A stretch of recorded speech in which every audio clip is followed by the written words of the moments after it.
मुल्क की इंतखाबी सियासत में तेजी आ गई है। सियासी जमातों में जोड़ तोड़ शुरू हो चुका है। आखिर मसनद इक़्तिदार पर कौन बैठेगा, क्योंकि मसनद इक़्तिदार से इंसाफ करना हर किसी के बस की बात नहीं। मौजूदा हालात में तहरीक इंसाफ की मकबूलियत ने बुलंदियों को छुआ है। अवाम ने इमरान खान को मसीहा करार दिया और उसी से आस लगाई, लिहाजा तहरीक इंसाफ के लिए भी ठंडी हवाएं चलने का इम्कान पैदा हो चुका। इमरान खान को जमानत और महीनों से जेर हिरासत कारकुनों को रिहाई मिल सकती है। पाकिस्तान तहरीक इंसाफ के साबिक रुकन कौमी असेंबली और साबिक वज़ीर ममलिकत पार्लिमानी अमूर अली मोहम्मद खान को भी वज़ारत उज़्मा का मजबूत उम्मीदवार करार दिया जा रहा है। अगर नवाज शरीफ और नून लीग ने मजबूत और ताकतवर हलकों की बात पर कान न धरा और इसी तरह जिद पर अड़े रहे तो अली मोहम्मद खान को कौमी हुकूमत का वज़ीर आज़म डिक्लेयर करके तहरीक इंसाफ के लिए सफेद झंडी लहराई जा सकती। उधर पाकिस्तान मुस्लिम लीग नून की 2/3 अक्सरियत हासिल करने की ख्वाहिश पूरी होती दिखाई नहीं दे रही, जिस पर नवाज शरीफ नाराज हैं। ताहम इन्हें इत्तेहादी जमातों की मदद से कौमी हुकूमत के वज़ीर आज़म बनने का इशारा मिल चुका है। तो दूसरी तरफ माइनस इमरान खान सेटअप के लिए तहरीक इंसाफ से राब्तों की भी इत्तलात हैं।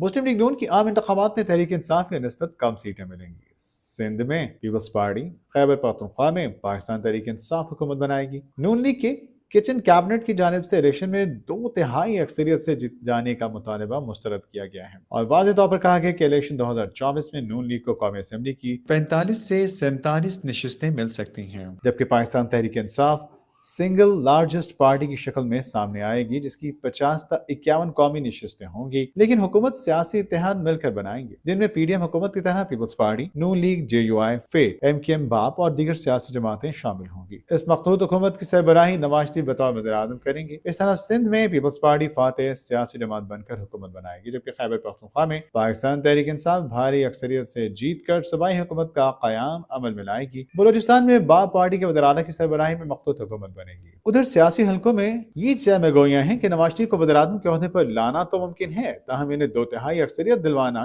किसी सूरत मुमकिन नहीं, क्योंकि इस सूरत अवाम इलेक्शन को मुकम्मल मुस्तरद कर देंगे और एनार्की की सूरत हाल पैदा होगी। क्योंकि मौजूदा सूरत हाल में नून लीग अवाम में अपनी मकबूलियत खो चुकी है और इनके पास अब ऐसा कोई बयानिया नहीं कि जिसे वो इंतखाबी नारा बना सके, और दूसरी जानिब पार्टी के अंदर से भी बगावत की लहर फूटने का खदशा जाहिर किया जा रहा है।